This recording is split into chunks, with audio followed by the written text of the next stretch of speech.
there are now ways to support my channel on YouTube.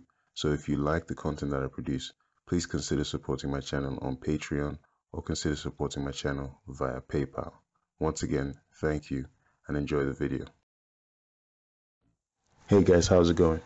You are watching a quick film study of Vasyl Lomachenko versus Gamalier Rodriguez, which of course took place on the undercard of Mayweather versus Manny Pacquiao on May 2nd. So I do hope you enjoyed the video. The first thing we're going to talk about is the lead foot position or lead foot dominance. Now, we're just basically going to be looking at an overview of how good of an understanding Lomachenko has on lead foot dominance, which of course is stepping that lead foot to the outside of an opposite-handed opponent. So as you can see here, he shows his lead hand, he steps his lead foot to the outside, and then there's just a barrage of punches. But we're going to go deeper and break this down a little bit. So you see him show the lead hand, probing with the left hand, but notice how he establishes lead foot dominance at the same time as he probes with this straight left hand. Take note of his head position as well, or his head slot position. Now notice how Gamalier Rodriguez shoots the jab to where he thinks Lomachenko's head actually would be, but Lomachenko has actually slipped to the inside and countered. And then there's just a barrage of punches. Here we see Lomachenko establish lead foot dominance and attempt the straight left hand, which Rodriguez does well to fade away from. Now watch again how he's going to check the lead hand of Rodriguez as he establishes lead foot dominance at the same time and attempt the straight left hand. In this instance, you see him step his lead foot to the inside with the jab, very common technique, comes over with the hook, and then establishes lead foot dominance again. So you're seeing Lomachenko utilizing lead foot dominance in two different ways. Here you're seeing him step that lead foot to the inside and use the jab. This is effective against an opposite-handed opponent. You see him come over with the hook and establish lead foot dominance again as he steps his lead foot to the outside. So we're watching Lomachenko showcase that he fully understands how to attack an opponent, going with the lead foot on the inside with the jab, and of course stepping his lead foot to the outside as he attempts now to bring this straight left hand down to the body. Comes over with the hook. But look at how he exits the combination with the jab. It's always best practice to end your combinations with a jab. This is what Floyd Sr., Jeff Mayweather, and Virgil Hunter teach their up-and-coming fighters to do, because it's just best practice. You know, the jab is a very good tool to end your combinations with because it can keep your opponent away from just responding as soon as he can. Okay, so now we're going to talk about Vasyl Lomachenko actually having an understanding of how to use his footwork to create angles. We hear so much about all these different guys who possess all these different angles at their disposal, but then when the time counts to use those angles, we just don't see the angles.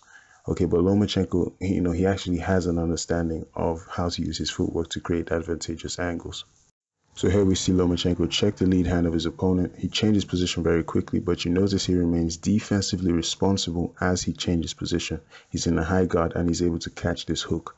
Now, pay attention to how by moving to this new location, Lomachenko effectively squares himself up, but even more crucially, he squares his opponent up, or he forces his opponent to square himself up.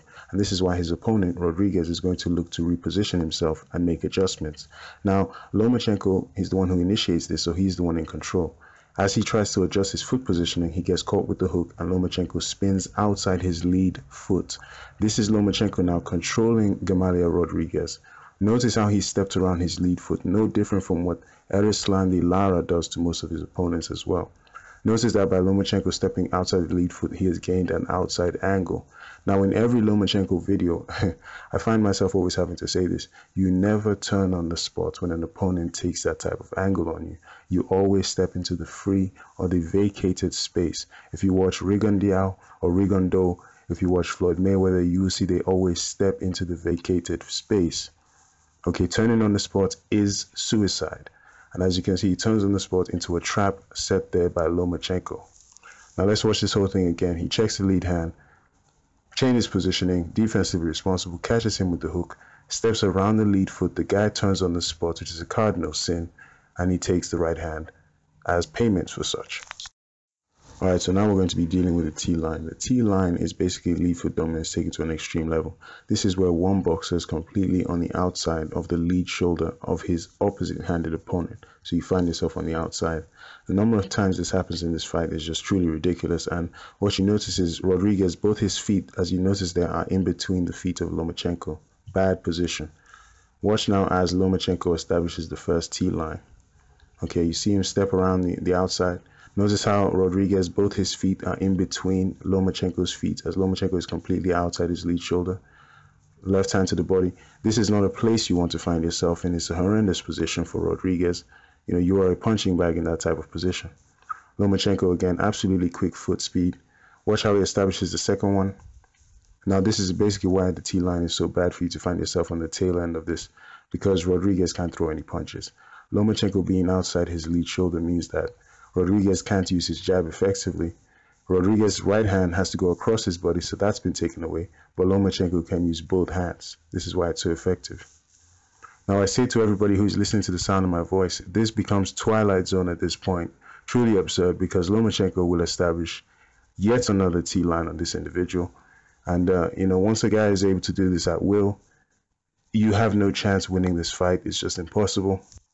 You cannot have a guy establish this on you over and over again and even hope to win this. You need foot speed. See, with Lomachenko, if you don't have the foot speed to adjust your positioning when this guy is moving, you have no chance of winning the fight. It's just not possible. This is the reason why you need foot speed to contend with Lomachenko. He forces you to adjust your position so many times that if you don't have the understanding and you don't have the foot speed to deal with this guy, you will have no chance in the ring with this. With Vasyl Lomachenko, it's just not possible. See how he steps to the outside, steps back to the inside. He's moving continuously and forcing angles on you and forcing you to change your position at all times. But he also remembers he's not even paralyzed, so he can just step back away from your punches and he can counter just as you see there. Okay, he knows he can move the muscles in his legs to move away from a punch. Biological androids don't know this.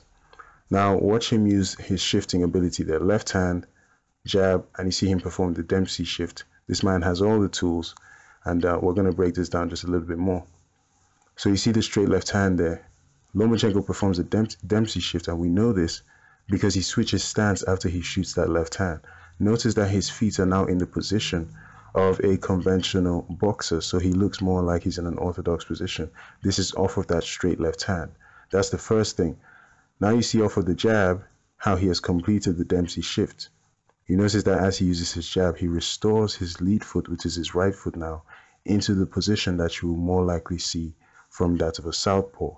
So that's how you see he performed the Dempsey shift over there. And it's the Dempsey shift, or shifting in general, is very effective if you want to conserve your forward momentum. Okay, so that's basically all the time I had for the Lomachenko film study. This part of what I'm saying here is basically just to say to you that if you're watching this from my main channel, if you've been linked here from my main channel and you're not subscribed to my backup channel, I just don't really know what you're waiting for, because you must realize the main channel can go down any day. I'm asking you to subscribe to this channel because if it goes down, you won't be able to know where I am on YouTube. That's why I'm asking you to do this. It's not some kind of accounting fraud. You know, I just want you guys to subscribe to this one. So if you're not already subscribed to the backup channel, you need to subscribe to this channel. This is where I'm going to be uploading more videos from now on. Thank you for watching. Have a good one, and I'll see you in the next one.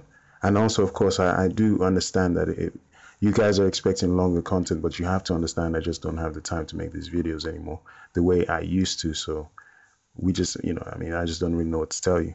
Have a good one. I'll see you in the next one. I'm going crazy.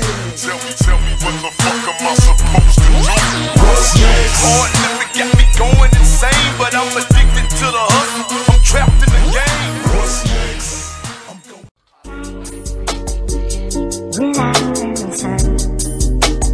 Lotus blossom, don't cry. Without listen. Lotus blossom.